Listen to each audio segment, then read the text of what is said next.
There are 4 questions that I want you to ask before you take any trade. And these are the same questions that I'm going to need you to ask yourself and put on your trade journal after you exit a trade. This financial education content is brought to you by Seventh Key Financial. More at the end of this video. All right, friends, welcome to another wonderful lesson in best practices here for your enjoyment, but most importantly, for your success. So there's one thing, and this is a simple one. You're going to love it. You're going to say, wow, I can't believe I joined just to have such a simple best practice, but I trust it's one that I think you'll find to be very impactful in your journey, especially as you go through multiple courses and you start to look at implementing some of the strategies. But it's this simple one best practice. Keep a trade journal.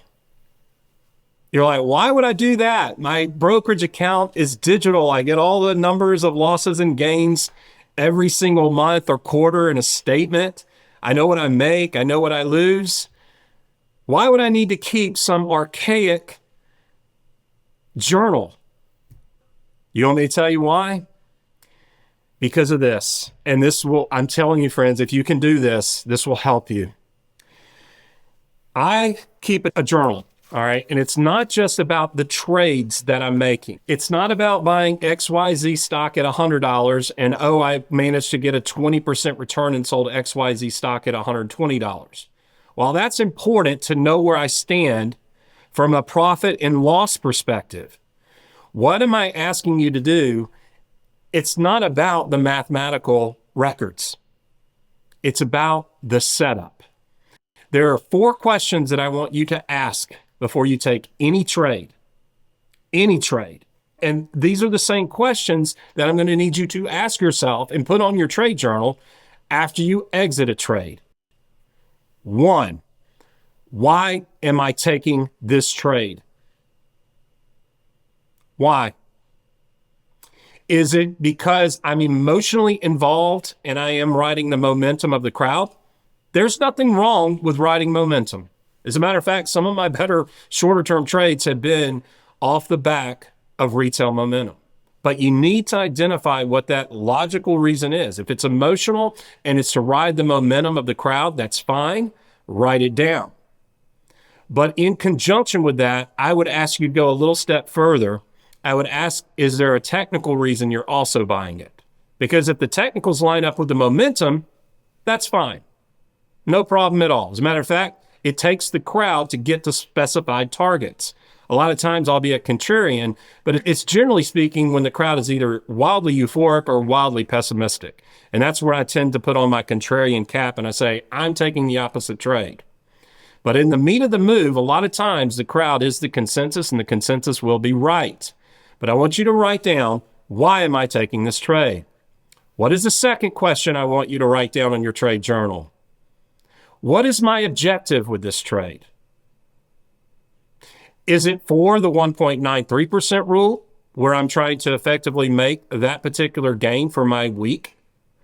Is it for a longer-term position where I believe in the product or the services that are being provided by said company? Is it just a pure technical play? I see a golden cross or a stochastic RSI or a MACD that is in alignment, and I could care less with the product. And I'm simply trying to effectively get this particular move. If that's the case, I want you to write down what is your end objective. If your end objective is not known before you implement that trade, there's a good chance you could wrong foot yourself. Have a game plan as to what the expected rate of return is on your investment. Is it the goal of making a simple 2% weekly gain? Or is it something more than that where you see this could potentially be a barn burner of investment that could net 10, 20, 30, 50 plus %? Have that knowledge inside of you before you implement any trade decision in buying anything. And I would argue also on the short side, why am I shorting this? Do I believe that the company's accounting is fraudulent? Are there technicals that confirm my bias? Do I think that the trade is overcrowded? Write it down. And then also with the short, what is my objective? 1%, 5%, 10%. Have a numerical number that is your goal. So that's the second question. The third question. What is my potential loss? I should have made that number one. But I need you to write down what is the potential loss on the trade. Now, we can all be cute here and say, well, it could be zero, meaning it could go to zero and I could lose everything. And that's very true, especially with option bets, with puts and calls. You can lose the entirety of your premium. But you need to know going into any trade setup, what is my potential loss? Because if you don't know what you're on the hook for and what the risk to reward is, you're going to wrong foot yourself. You might get away with it for a few trades.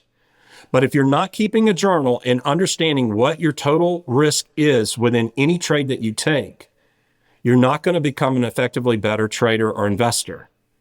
So that's the third one. What is my risk?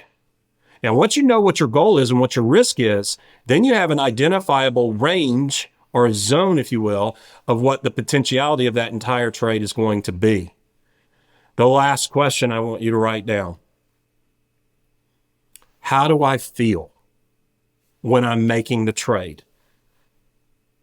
Let me be the first to add here that some of the most profitable trades that I've ever made in my entire career are when I feel the most uncomfortable. And some of the worst trades that I've ever made are when I feel at ease and the most comfortable. Now, that's not always the case. But the reason I'm asking you to write it down in a trade journal is this, okay? Again, trade journal is key. I'm not asking you to write a novel. If you have 4 or 5 points on here, that's good enough.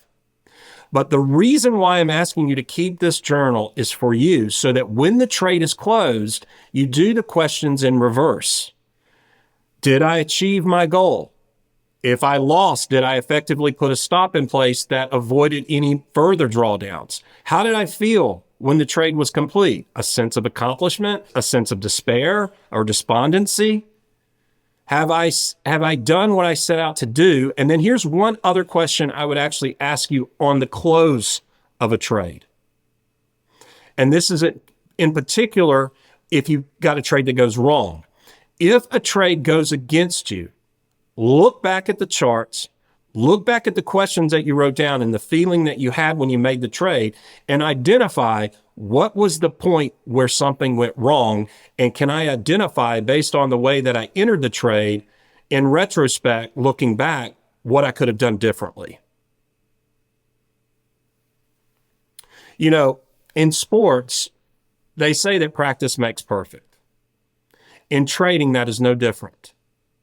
The emotional disposition that we have when we take and execute a trade to buy or to short any asset has an impact on the outcome that will be on the other side. And the way that we feel about that and the way that we've executed that trade has meaning. And how we looked at it from a technical perspective, how we looked at it from a psychological perspective will only enhance the chances of success in your future, because if you know how you felt at a point in time, what was going on in the charts at that particular point in time, what was the crowd's mentality at that point in time, you will become a much wiser and sharper trader. So it doesn't have to be this mind-blowing best practice. It's sometimes the simplest things that we implement that become effectively some of the best practices that make us the better trader and investor that we hope to become. So this best practice, I ask you to keep a trade journal. I'm not asking you to write a novel. I want you to celebrate your wins, and I want you to learn from your defeats. Because the more that you can understand your own internal psychology and also what's going on up here in your mind from a technical perspective as to maybe what happened, what went wrong, did I apply proper technical discipline to my trade, the better you will become on the next trade. So that concludes this small but yet very powerful best practice that I pray that you implement. It will go well with you. All right? Do that for me. I promise you're going to make a lot more money if you do. If you want to go deeper, Join 7th Key Financial. Daily live sessions, full courses, and a serious community built around long-term results. No promises, no shortcuts, just real financial education and a repeatable approach you can build on. Get daily live sessions, full courses, and support inside the 7th Key community. Join at 7thkeyfinancial.com.